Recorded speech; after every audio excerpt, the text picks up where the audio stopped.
સીસીટીવીમાં અપહરણકાર બાળકીને લઈ જતો દેખાયો છે અને તે ટ્રેન મારફતે મધ્યપ્રદેશ તરફ ભાગ્યો હોવાના પુરાવા મળતા સુરત પોલીસની અલગ અલગ ટીમો ઇન્દોર રૂટ તરફ ગઈ છે। દેવભૂમિ દ્વારકાના મીઠાપુર તાલુકાની 30 વર્ષીય યુવતી પતિ સાથે ઝઘડો થતાં 2 દિવસ પહેલા જ 3 વર્ષની દીકરીને લઈ સુરત આવી હતી। અહીં તે તેના પરિચિત વિકી સાથે નાના વરાછા બ્રિજ નીચે શૌચાલય પાસે ફૂટપાથ પર રહેતી હતી। 20 એપ્રિલના રોજ કડિયા કામની મજૂરી કરી થાકેલી માતા રાત્રે 8 વાગ્યાની આસપાસ બાળકી સાથે ભર ઊંઘમાં સરી પડી હતી। રાત્રે 1 વાગ્યાના અરસામાં જ્યારે તેની ઊંઘ ઉડી ત્યારે પડખામાં સૂતેલી બાળકી ગાયબ જણાતા તેના હોશ ઉડી ગયા હતા।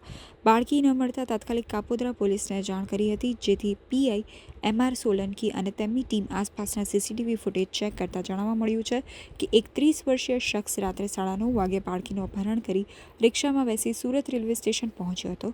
સ્ટેશન પર તે રાત્રે 10:10 કલાકે ઉપડેલી ઇન્દોર એક્સપ્રેસ ટ્રેનમાં બેઠો હોવાનું પણ કેમેરામાં કેદ થયું છે। પોલીસે 20થી વધુ જવાનોની અલગ અલગ ટીમો બનાવી છે। અપહરણકાર ટ્રેનમાં હોવાથી વડોદરા, દાહોદ અને મધ્યપ્રદેશ બોર્ડરના રેલવે સ્ટેશનો તેમજ આરપીએફને એલર્ટ કરી દેવામાં આવી છે। શંકા છે કે આરોપી આ વિસ્તારમાં મજૂરી કરતો હોઈ શકે છે, જેથી ફૂટપાથ પર રહેતા અન્ય લોકોની પણ પૂછપરછ કરવામાં આવી રહી છે।